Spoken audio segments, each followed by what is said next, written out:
A depressão está a mentir-te, a saúde mental, a tua doença mental está a mentir-te neste momento.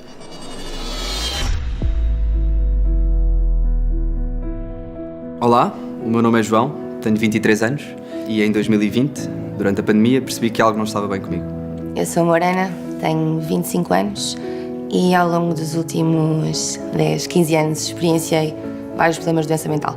Tenho 20 anos e passei por uma depressão em 2020. Tive essa depressão, mas essa depressão não me define.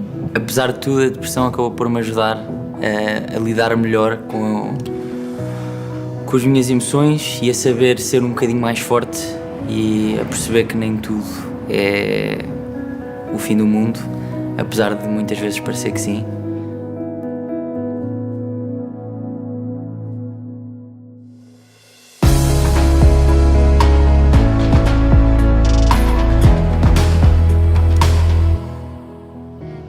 Para mim deixei de ter motivação para tudo, deixei de fazer as coisas normais do dia-a-dia. Eu chegava à escola e sentia uma ansiedade e uma tristeza enorme e só queria vir para casa.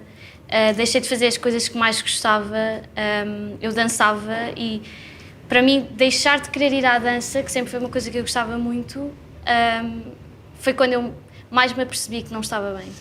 Não sei, não havia... Achava que eu estar ali ou não estar era igual, e não só naquele momento, mas na vida em geral achava que estava a existir e sentia-me muito inútil. E durante muito, muito tempo essa inutilidade levou-me para sítios muito escuros, levou-me a ter pensamentos sobre mim próprio.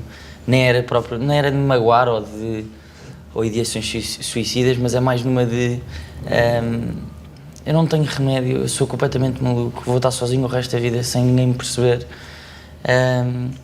Mas o bom o bom que não existe bem, o menos mau aqui foi que eu consegui transmitir um bocadinho o que é que eu sentia às pessoas à minha volta, esta inutilidade que eu sentia, e por exemplo a minha namorada foi muito importante nesta situação, porque eu dizia-lhe o inútil que eu me sentia e aquilo que eu fazia nessas situações, e ela, mesmo não percebendo e não fazer parte sequer do mundo dela o que é uma depressão, ela foi procurar o que é que devia fazer, foi informar-se e pegava em mim e tirava-me dessa inutilidade. Aqueles dias em que eu não queria sair da cama, eu dizia-lhe, olha, não quero sair da cama. Ela largava tudo o que estava a fazer, vinha ter comigo, tirava-me da cama e dizia, vamos dar uma volta. E aí eu comecei a perceber que se calhar não era assim tão inútil, ou se calhar não me sentia, tinha mais para oferecer do que aquilo que eu achava, e que a depressão me fazia pensar. Pronto, sempre senti que sentia as coisas um bocadinho mais do que os outros, tanto a parte de felicidade como tristeza, e quando estava a entrar na adolescência, talvez 7º, 8º ano, comecei a notar que eu sentia coisas que os meus colegas não sentiam. O primeiro foi as insónias, não é? Ou primárias ou secundárias, isto é, gostava de adormecer e quando adormecia acordava porque tinha pesadelos, e eram sempre pesadelos muito, ou alguém que eu gosto vai falecer, ou as pessoas vão me abandonar, ou as pessoas não gostam de mim, e depois eu acho que alguém que não come bem, não dorme bem, não tem energia, não vai conseguir ter um bom desempenho em nenhuma direção da sua vida. E depois isso leva ao quê? A isolar-nos no quarto, deixarmos as atividades que nós fazemos, deixarmos de estar com os nossos amigos, com a nossa família, e depois vem um insucesso escolar que só vem confirmar esta ideia de eu não sou bom o suficiente. Manhãs em que acordava muito ansioso mesmo, e eu não sabia bem o que era lidar com ansiedade, mas era acordar num nível de não saber bem onde estava. Era confusão pura, porque sabia onde estava, mas ao mesmo tempo não me fazia sentido estar aqui. Estava na minha cama a pensar onde é que eu estou, quem é que eu sou, eu sei quem eu sou, eu sei onde é que estou, mas não me sinto eu mesmo. E juntando a uma tristeza que se estava a acumular também, e aí percebi mesmo, ok, alguma coisa não está bem. Senti imensa culpa e acho que acompanha sempre, se calhar até na minha estrutura de raciocínio, mas senti muita culpa de estar nesta situação, de não saber como é que tinha chegado lá, e dentro desta situação sentir culpa por ser mau, por ter corrido mal alguma coisa, por ter tido alguma atitude que agora, naquele momento, considerava errada, ter tomado decisões que pudesse sentir culpa naquele momento delas, só que era uma culpa exacerbada, completamente exagerada por tudo o que acontecia. Culpa por estar em casa e não estar a conseguir fazer nada, culpa por não estar a gostar do meu curso.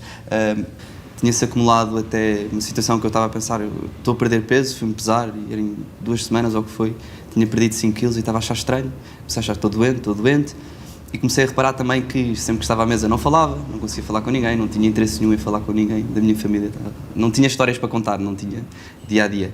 E isto foi início de pandemia, que foi quando perdemos o ritmo todo, e foi fácil para mim perceber que de facto alguma coisa estava mal. E acho que há sentimentos que são transversais, não é? Acho que é a desesperança, é o sentir que faça o que eu fizer, eu não vou melhorar, ou é olhar lá para frente e ver que não há nada de positivo. Acho que é a solidão e nós podemos estar isolados num quarto ou numa festa com 100 pessoas. Acho que há este sentimento de eu estou sozinha, eu estou incompreendido, ou não há ninguém à minha volta que vá conseguir ajudar-me. Na cabeça das pessoas é isso passa, ou não te preocupes, ou vamos nos distrair. E às vezes as pessoas não fazem isto por mal, querem ajudar, mas obviamente falta ali qualquer coisa. E muitas vezes o que eu sentia era que a geração acima da nossa tem muito o tema da saúde mental, acho que é pouco ou nada falado. A questão de eu chegar a casa e dizer ao meu pai que tinha uma depressão e o meu pai dizer agora vai dizer que tem uma depressão.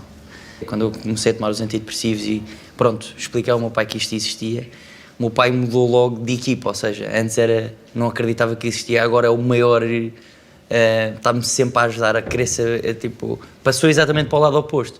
E acho que dar ou seja, o facto de falar mais e dar a conhecer que isto é um problema real e que afeta toda a gente, não só jovens, mas adultos também, pode mudar toda a gente para essa equipa também.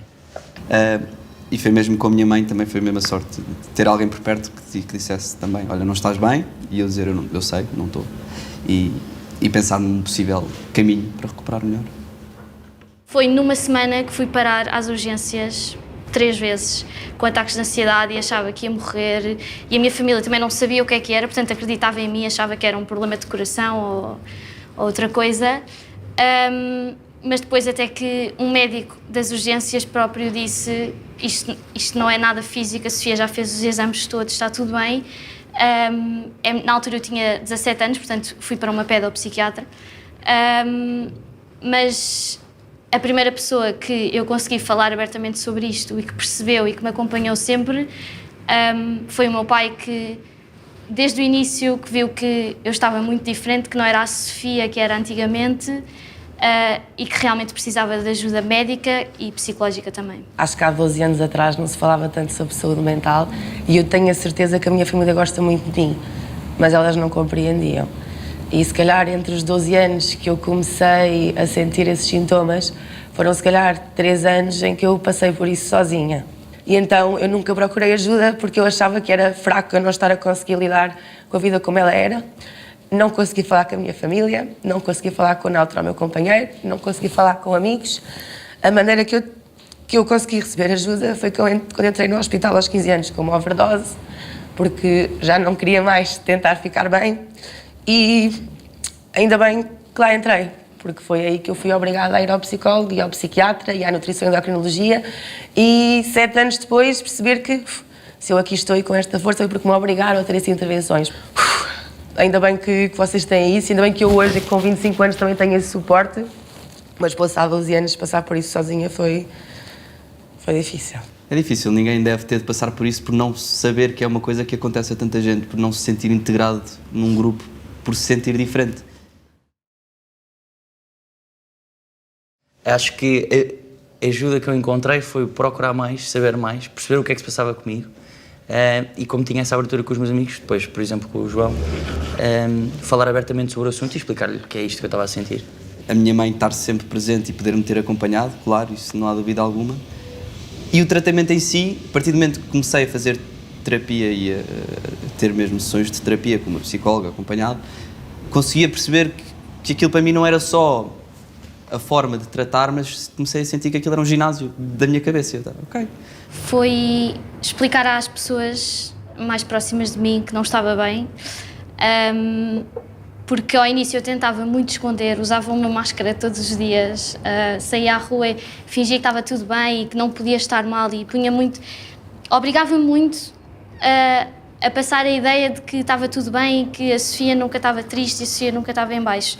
E a partir do momento que comecei a contar aos meus amigos na escola, que depois eu chegava à escola já num estado completamente triste e em baixo, ajudou muito para que eles também percebessem que eu não estava bem, que precisava de ajuda também deles e que se calhar não podiam esperar tanto de mim também, porque eu estava numa fase que se calhar eu precisava mais deles do que ao contrário.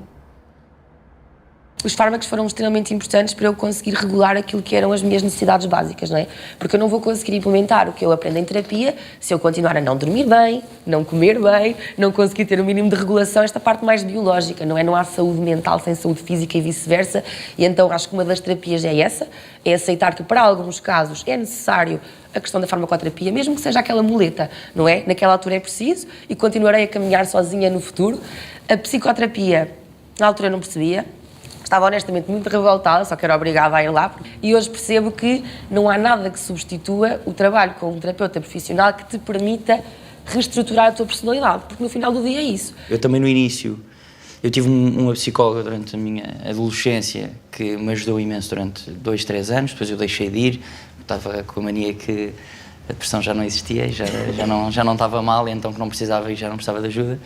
E depois quando voltei a entrar em depressão, voltei a tentar ir a um psicólogo, mas agora já não poderia, já tinha que ser um psicólogo para adultos. E então fui à primeira consulta, não gostei nada, disse isto não tem nada a ver com o psicólogo que eu tinha, não quero. Fui a um segundo também, não resultou. Fui a um terceiro também, não resultou. E só à quarta é que encontrei uma pessoa com quem eu me identificava e que eu sentia que estava a ser ajudado.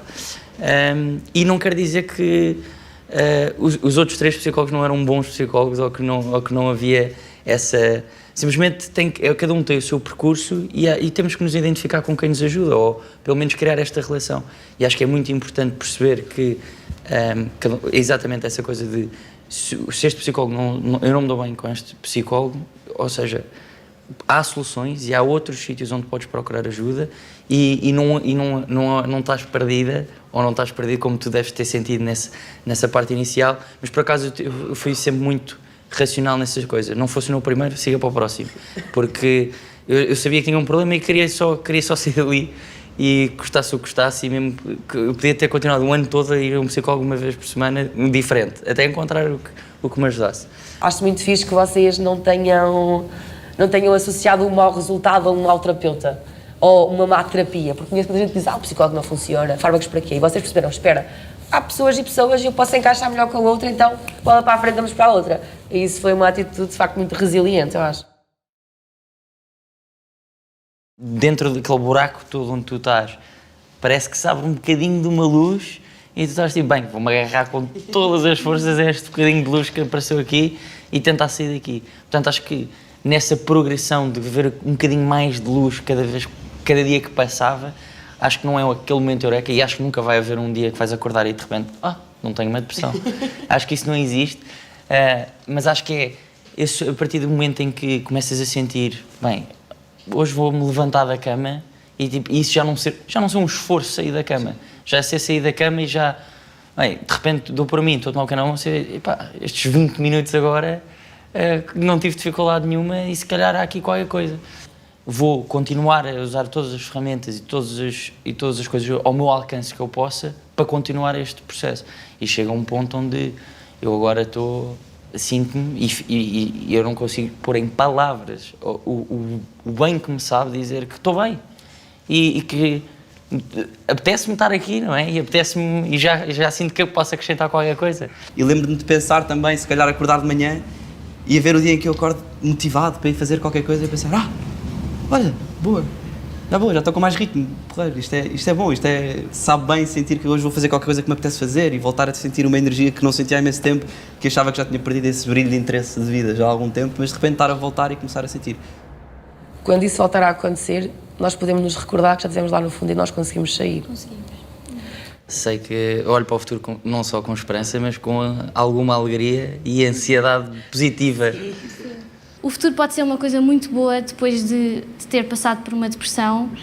Obviamente não estou aqui a vender a depressão, mas é isso, a recuperação e o estar bem é completamente diferente. Eu sinto que estou muito diferente e sou uma Sofia com uma versão completamente diferente e até melhor do que antes da depressão. Se eu já estive lá em baixo, onde eu espero que as pessoas que eu conheça nunca cheguem lá, e eu consegui sair, então, poça, o futuro vai ser incrível. Para mim, estar bem é poder viver nesta presença com um desejo bom do futuro, acho que passa por aí. poder provar que vou conseguir de qualquer forma. E acho que sim, acho que indiretamente também nos ajudamos a nós próprios, que é que continuamos a relembrar-nos que há bons motivos para cá estarmos. Eu tenho um separador específico nas redes sociais para coisas de saúde mental e, pronto, e acho que todas nós protegemos um bocadinho mais abertos em relação a isso, esta tendência de estás mal, liga para este contacto. E acho que é isso, acho que hoje há muito mais informação do que havia há 10 anos atrás e há muito mais linhas de resposta, embora claramente insuficientes, não é? Mas estava a pensar que vocês os três tiveram pessoas próximas com quem falar, que eu não tive tanto e na altura não havia estas redes de apoio, mas vou procurar para vos mostrar porque, de facto, há imensas linhas gratuitas, por exemplo, e não é que isso vá resolver o problema de saúde mental, porque é preciso, lá está o que falámos, a psicoterapia, a psicofarmacoterapia, sem dúvida, mas às vezes naquele momento, naquele pico de stress em que não tens ninguém em casa ou ninguém que possas ligar, eu sei que há um conjunto de linhas que é partilhar com vocês. E imagina, eu sei que isto não devemos encher as linhas da saúde 24, sem dúvida alguma, mas também sei que para mim, durante muito tempo, foi um alívio sentir que se eu perdesse o controle sobre mim própria, que eu podia só ligar para o 112 e dizer, olhem, eu tenho história de suicídio, eu não sei o que mais fazer, e aí vão passar para um enfermeiro de saúde mental ou para um médico ou até mesmo... Vai haver algumas dúvidas que tu tinhas dito. Nós temos um post também sobre isso, a palavra amiga, o SOS estudante, a conversa amiga, a voz de apoio, o telemóvel da amizade, a voz amiga, pronto. Há algumas linhas disponíveis, claro que os horários às vezes são um bocado limitados, porque são pessoas que estão a dar do seu tempo, mas o que disseste de poder ligar ao 112 em casos de emergência, porque de facto é uma emergência, de como resolver isto e ser encaminhado. Isso é uma coisa que eu acho que é importantíssima perceber, é que há emergências de saúde mental e é preciso atuar em certas situações em que as pessoas acham que, pronto, é da minha cabeça, portanto, ou seja, não sou digno de ligar para um 112 e pedir ajuda, mas também ligas para um 112 quando partes com a cabeça ou partiste uma perna, portanto, da mesma maneira que isso acontece, também tens que ligar quando estás a sentir que tens uma emergência. Essa, claro. Por isso, aceitar que a depressão está a mentir-te, a saúde mental, a tua doença mental está a mentir-te neste momento. Para as pessoas perceberem que elas estão assim, mas não são assim. Eu gostava que as pessoas não desistissem de si próprias, porque daquele lado do túnel que a gente não consegue ver luzinha nenhuma, está num futuro incrível e, portanto, tratem-se como tratam as pessoas que vocês gostam e não desistam de vocês tal como não desistiriam da vossa melhor amiga. A mensagem que eu gosto de passar, e muito resumidamente, é que há uma saída e que não estamos sozinhos. Eu diria que vais conseguir, que é uma fase, tem um início e um fim, que vais sair da depressão a conhecer-te melhor, com mais ferramentas para o dia-a-dia. Por mais que pareça que não há esperança neste momento e que tudo nos indique que nada vai mudar e que vai continuar tudo mal, há sempre a luz ao fundo do túnel e por mais que seja um bocado clichê, é real e ela existe e há sempre uma forma de melhorar. Eu gostava de dizer que vai ficar tudo bem. Estas palavras de reconforto, de certeza que tinham feito alguma diferença. E, portanto, não desistas porque do outro lado daquele túnel que parece que não tem um fundinho nenhum, está um futuro incrível.